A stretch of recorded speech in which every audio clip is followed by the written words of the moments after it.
Hai guys, saya Abang Ash and welcome back to my channel.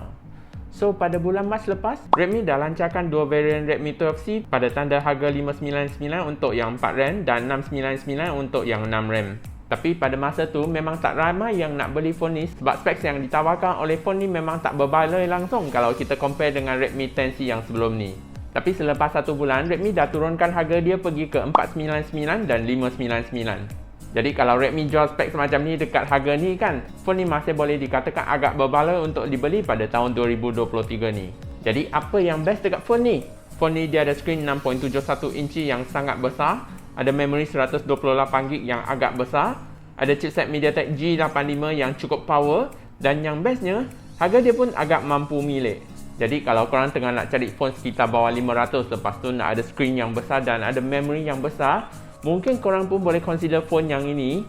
Sebab biasanya dengan harga macam ni kan, memang jarang korang akan dapat phone yang ada memori yang besar dan skrin yang panjang macam roti john yang ada dekat dalam seluar aku. So, kat mana korang boleh dapatkan phone ni?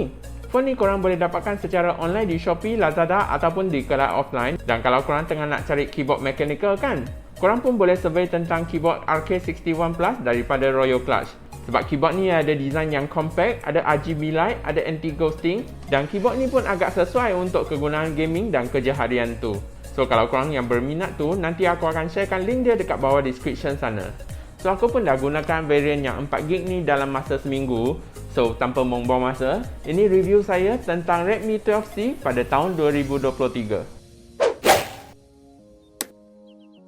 Kalau dari segi rekaan kotak dia nampak simple dan ada satu telefon Redmi 12C dekat depan tu. Lepas tu masa buka tu korang akan dapat phone Redmi, SIM ejector tools, user manual dan warranty card, kabel micro USB dan satu charger 2 pin 10W. Earphone dan casing tu dia tak include. Kalau dari segi rekaan, kat belakang dia ada dua kamera dan satu fingerprint scanner. Lepas tu cover belakang dia ada belang-belang yang nampak macam buntut zebra. Jadi masa pegang phone ni memang rasa sedap. Sebab phone ni dia tak rasa licin dan kat sebelah tepi tu dia jenis yang melengkung. Kat sebelah kanan ada volume button dan power button. Kat bawah pula ada mic, micro USB dan speaker. Kat sebelah kiri dia ada tempat letak SIM dan memory card. Lepas tu dia boleh support 2 nano SIM dan 1 memory card. Kat atas pula dia ada 3.5mm audio jack. Bergerak ke bahagian skrin, phone ni didatangkan dengan skrin bersaiz 6.71 inci dan refresh rate dia boleh support sehingga 60Hz. So untuk bahagian skrin, phone ni dia ada skrin yang sangat besar dan color yang cukup terang. Jadi kalau korang nak gunakan untuk layan movie ke scroll social media tu memang tak ada masalah. Cuma viewing angle dia agak kurang sikit dan sensor auto brightness dia pun nampak agak gelap sikit. Tapi korang still boleh adjust brightness dia secara manual. Bergerak ke bahagian storage, phone ni didatangkan dengan memori 128GB dan 4GB RAM. So untuk bahagian memory, phone ni dia ada memori yang cukup besar. Sebab kalau kita compare dengan brand Oppo, Vivo dan Samsung kan, biasanya dengan harga macam ni korang cuma akan dapat memori yang 64GB saja. Tapi yang Redmi ni dia bagi korang sampai 128GB. Jadi kalau korang nak download banyak apps ke simpan dokumen tu, memori dia adalah lebih besar sikit kalau kita compare dengan brand lain yang sama harga itu.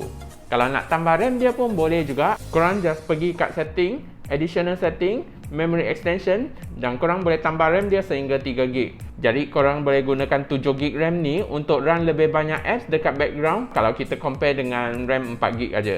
Untuk bahagian bateri, phone ni didatangkan dengan bateri 5000mAh dan charging dia boleh support sehingga 10W. So untuk bahagian bateri, phone ni dia ada bateri yang cukup besar. Jadi kalau korang nak gunakan untuk kerja harian tu, biasanya dia boleh tahan dalam 1 hari sampai 1 hari setengah baru korang kena cas 1 kali. Cuma nak cas penuh tu dia memang ambil masa yang agak lama sikit. Sebab korang kena cas dalam masa dekat 3 jam baru phone ni dia boleh penuh. Bergerak ke bahagian interface, phone ni didatangkan dengan MIUI 13 based on Android 12. So untuk bahagian interface, MIUI 13 ni I rasa ok. Sebab ikon dia nampak clean, simple dan teratur. Cuma kat dalam tu dia ada banyak apps yang kita tak guna tu. Tapi korang still boleh uninstall apps dia secara manual. Untuk bahagian chipset, phone ni didatangkan dengan chipset MediaTek Helio G85. So untuk bahagian chipset, phone ni dia guna chipset yang jenis lama. Tapi kalau korang setakat nak gunakan untuk kerja-kerja basic dan WhatsApp tu, performance dia masih kira cukup laju. Cuma kalau korang nak gunakan untuk gaming berat tu, experience dia akan kurang sedap sikit dan rasa frame drop. Tapi kalau korang tengok dari segi harga, performance dia masih kira cukup baik kalau kita compare dengan Oppo A17 dan Vivo Y16 tu. Bergerak ke bahagian kamera, phone ni didatangkan dengan kamera 50MP untuk main kamera dan 5MP untuk kamera depan. So untuk bahagian kamera, saya agak surprise dengan kualiti gambar dia, sebab kualiti gambar dia dah nampak lebih cantik kalau kita compare dengan phone Redmi yang dulu.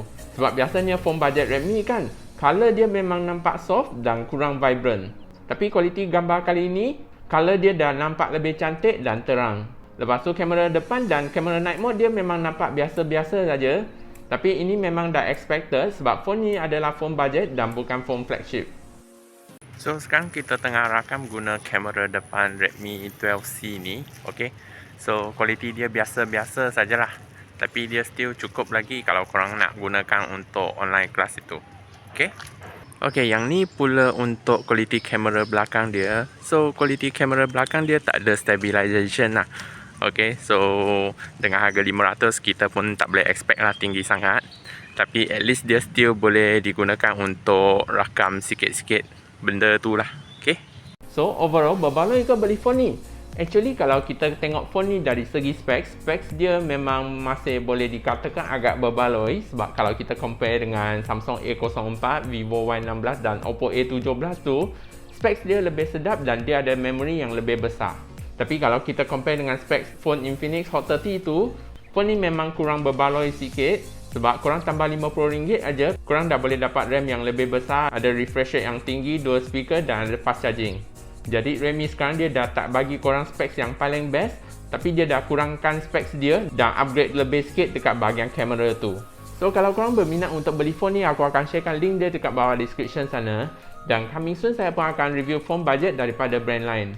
So kalau korang nak tahu apa phone tu, korang kena subscribe lah channel ini dan tekan butang loceng. So saya rasa itu saja untuk video hari ini. Kalau suka video ni, jangan lupa tekan butang like, share, komen dan subscribe ya. Bye bye and see you in the next video.